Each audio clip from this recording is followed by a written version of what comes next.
What's up, Dolph fans? Welcome back into the Baptist Health Studios here for a special edition of Dolphins HQ, going to the film, breaking down all things Dolphins free agent acquisitions. Let's go ahead and go to the tape here and start here with James Daniels, new Dolphins guard / center, plays across the entire interior offensive line. We're going to take a look at one play scouting here for all these players. So I want to show you all the traits that come from James Daniels here in this one clip. He is our right guard right here, number 78. We're going to get a combo block on this two-eye technique on the inside shoulder of James Daniels. So he wants to chip right here and then climb to the second level and make a second level block here for this Najee Harris run. There's the attachment. I want to just go ahead and show you the technique here of Daniels. Feet and punch hardwired together. Go ahead and stalemate this guy. Allow your center to get width and get this reach block executed and put him on the ground.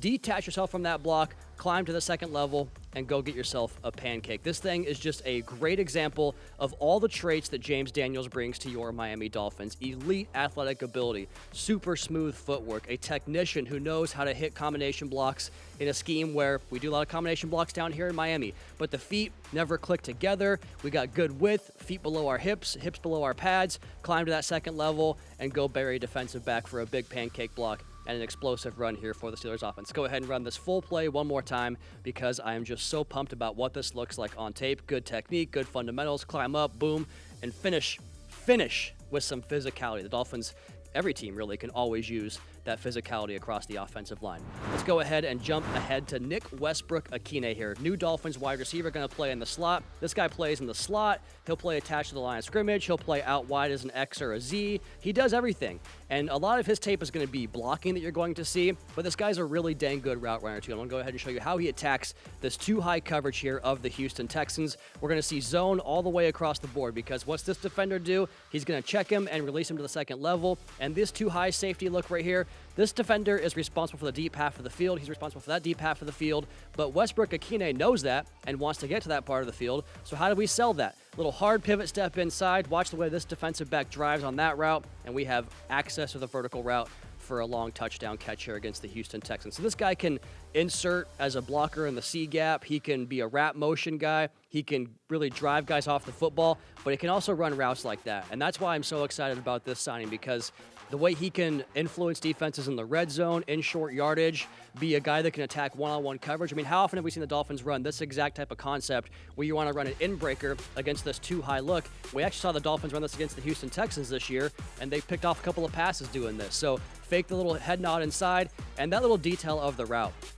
The way the head sells inside. Every part about his body has to sell this inside route, and he pretty much sells them hook, line, and sinker on that drive. Break it back up the numbers, get vertical again, stack the defensive back, go in for a long touchdown. Nick Westbrook-Ikhine, explosive player, big-time blocker, really good addition here to this Dolphins offense. Let's go ahead and stay on the offensive side of the ball here and take a look at a skill player in Pharaoh Brown, and eligible here for the Seattle Seahawks, number 86. There's not much to this play from a technique standpoint, but you've seen the Dolphins run this play quite a lot. Motion, wrap the edge, hit this block, and extend or get the running back into the second level for a big explosive run. So here comes the wrap motion.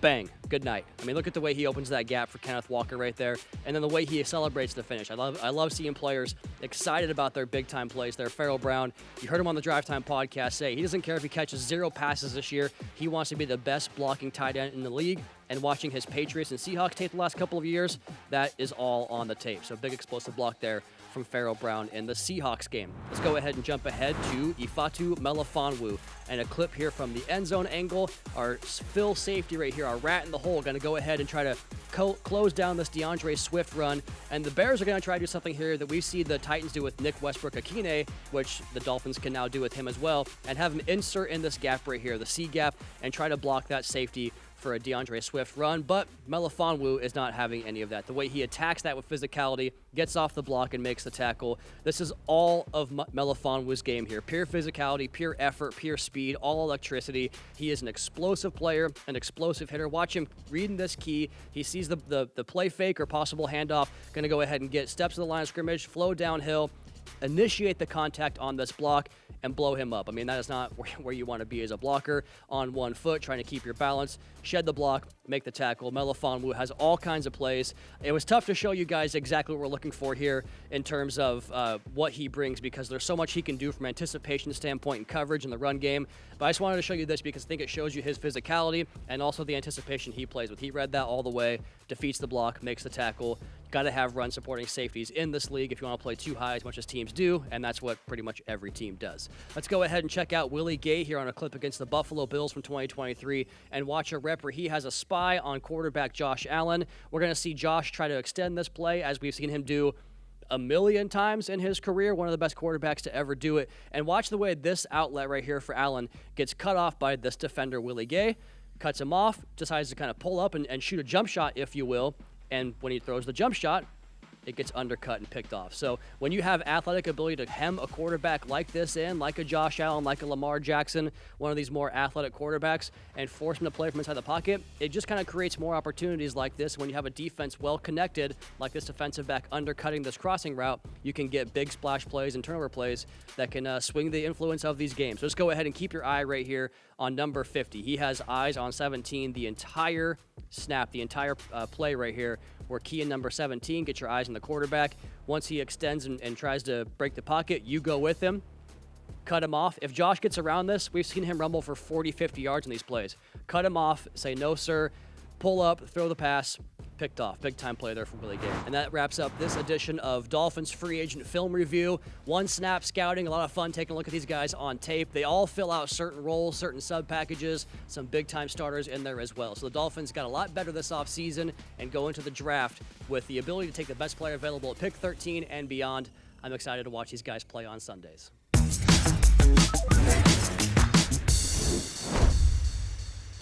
And joining us here today on Dolphins HQ and the Drive Time podcast is NFL Network's Charles Davis. And CD, we do this about once a year, give or take. It's one of my favorite interviews of the entire year. Good to see you again, man. How you doing? I'm doing great, Travis. It's always great to see you. And I'm always appreciative that you would welcome me into the Dolphins family for a short time each and every year, because I'm just a guy, right? I'm just a person who likes ball, and we're all in it together. I don't know if I've got anything really to offer, but you're always gracious, you're always kind, and it's always fun to have a chat with you. It's good back and forth. I get to learn a lot. Well, you certainly offer plenty, and we learn a lot from you. That's why we have you on every single year. And I always get a kick out of seeing you around here at training camp once in a while. We see you on the coverage of the draft. You know, let's go ahead and get into the football stuff here, Charles. And I have two leadoff questions that I wrote down, and kick it off with talking about free agency and how that might impact their draft thinking, because we saw them sign a big body wide receiver, which I think a lot of fans thought was a big need, in Nick Westbrook-Akine, a great blocking tight end in Pharaoh Brown, a couple of offensive linemen, including one of the better guards in the game, in my opinion, in James Daniels, a couple of safeties and linebackers. How do you think, CD, the Dolphins' free agency, a mode of attack, how did the way they filled out some needs impact their potential draft night when it comes to pick 13 and beyond? Yeah, I think they did a nice job. I really do. And the players you were mentioning, the needs, the fit was there. Chris Greer and his staff and crew, I think, did a really good job getting people who can do all of those things. The interesting part is, in free agency, as you know, Travis, for the most part, you fill needs, but that doesn't necessarily mean that the need is done. Just about every team, when you go into free agency, it's rare that you go into free agency and get the guy that you want, and now we don't have to worry about that spot anymore. Most times you get them, but you're still building, still thinking, if I can get someone else, you go and get them. I'm so fascinated by this 13th pick, CD, because you mentioned the tight end class. I think Tyler Warren makes a bunch of sense in that spot. We've seen the defensive tackle group maybe hasn't quite rounded into form just yet, and there's some guys that could be on the board at that spot. I mentioned Malachi Starks earlier. Jahdae Barron's a guy that I think would really fit in here nicely. When you take a look at all those guys and kind of how, I guess, what might be there, thinking about how picks 10 through 12 could go, what do you think the most value might be for the Dolphins, whether it's that defensive tackle, whether it's, a captain in the back of the defense in Malachi Starks, whether it's a Tyler, who do you think it could be a possible fit there at pick 13 beyond the guys we talked about? Well, I think for what we're talking about, the safety, I think, is there, and that would be the swing. I'm with you, because you keep mentioning Malachi Starks, so I've already figured out, without having a conversation, that you and I are sitting in the same spot. That Malachi Starks is being overlooked because Nick Emenwari had one of the most monster combines, plus a very good career at South Carolina, plus a body type that we're all just like, oh my God, Right. monster. But I'm with you on Malachi Starks. I think that we got to the point where we took for granted excellent play that we were getting. We took for granted a guy who's in the right place at the right time. We took for granted a guy who could make plays on the football and knock down your ball carriers and your receivers after they catch the ball. I'm a Starks guy. Okay, doesn't mean I don't like Emenwari. I like Starks a little bit better. You take him at 13, well, wasn't there a guy named Javon Holland that you had that's no longer there? Right? Plug and play, yeah. and it's a plug and play, and off you go. Let's go to the corner position, because you mentioned Janae Barron. Wonderful player. Love him. Will Johnson might still be available coming out of Michigan at that time. Okay? Benjamin Morrison from Notre Dame is a really good corner as well. That'll be interesting to see where Chris Greer and his group, if they have what grades they have and where they might want to go with something like that, right? I'm going to tell you, defensive line, you mentioned how is it going to kind of come off the board. I'm really interested in that one as well, because Mason Graham, we've kind of locked in for the longest time from Michigan as almost a top 5 certainty. I don't know if we're right. I really don't know if we're right on that. It has nothing to do with Mason Graham and whether or not he's a good ball player. I just wonder if the board's going to fall differently now. Where Mason Graham doesn't get top 5. Now the question is it top 10? Because once people start plucking certain guys, maybe other people jump up ahead where other teams come up and get them. But Derek Harmon from Oregon, Kenneth Grant, Mason Graham's running mate there, okay? Walter Nolan is a polarizing figure because remember we talked about grading flashes? Right. Yes. Grading flashes there. So those are the types of things you're getting into. I'm just talking about first round. We can get into other guys later if we want to. Just the first round guys like that. That's kind of where I'm going with it. But you get back to that tight end. If Tyler Warren or Colston Loveland is sitting there at 13, I don't know that Chris Greer hesitates a heck of a lot. I think, Mike McDaniel might be like, get it. Yeah, let's take another eligible. Why not? And who can blame him? Absolutely. The things we do with tight ends in the NFL nowadays and what they allow us to do offensively. And how about some of the people whose careers have been revived? Jonnu Smith last season. If anyone saw that coming, please let me know, because I want to hang out with you from now on. And I want to soak it all in. Because I knew Jonnu at Tennessee. I thought his best had been established. Like we weren't going to get back to that potential. And it did. So in the right place, the right time, boom, this can happen. But Warren and Loveland are pretty good, to put it mildly. But the rest of that tight end class is really good as well. The spot we didn't talk about, which I'd be remiss to not bring it up here on a draft episode of the Drive Time podcast, is the offensive line. And the Dolphins, for a long time, since McDaniel got here, really, have been pretty good about having guys that can play both guard and tackle. And those tackles that are super athletic wind up kicking inside to guard and being good players there. I'm curious who you think might kind of fit that mold as a possible early selection on the offensive line that could play multiple spots. When I look at the Dolphins, I start first interior offensive line, because you got Armstead, right, at left, Austin Jackson at right. I'm not saying that that's just a flat-out lock. You're always trying to get better.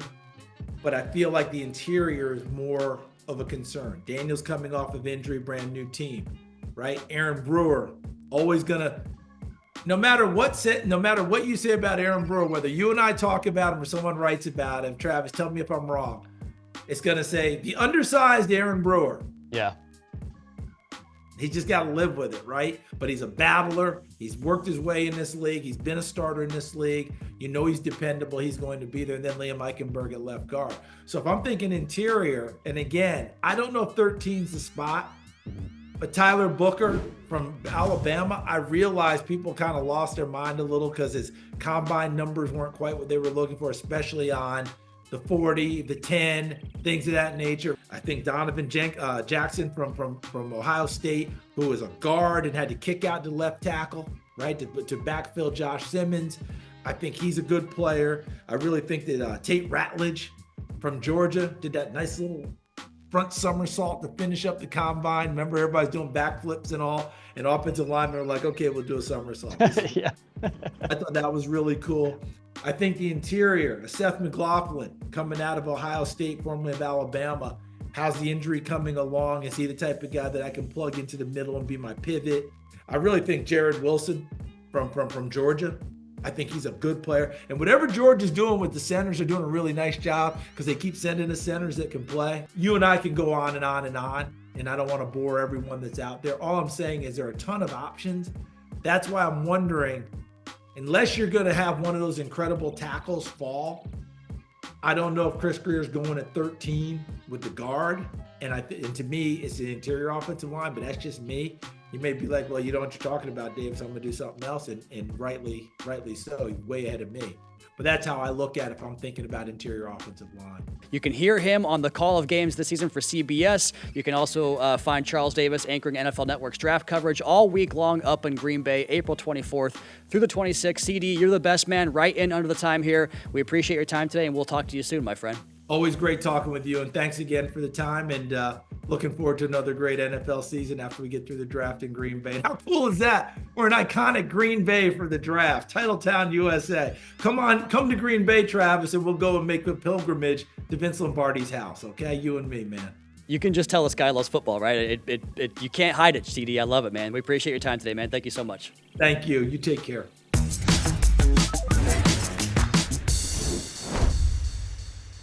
That wraps up another edition of Dolphins HQ here in the Baptist Health Studios. You know the drill by now. Be sure to check out the Drive Time podcast with yours truly and the Fish Tank podcast with Seth and Juice. Subscribe to the Dolphins YouTube channel for off-season content, media availabilities, and much more from all your favorite players. We'll see you back here soon.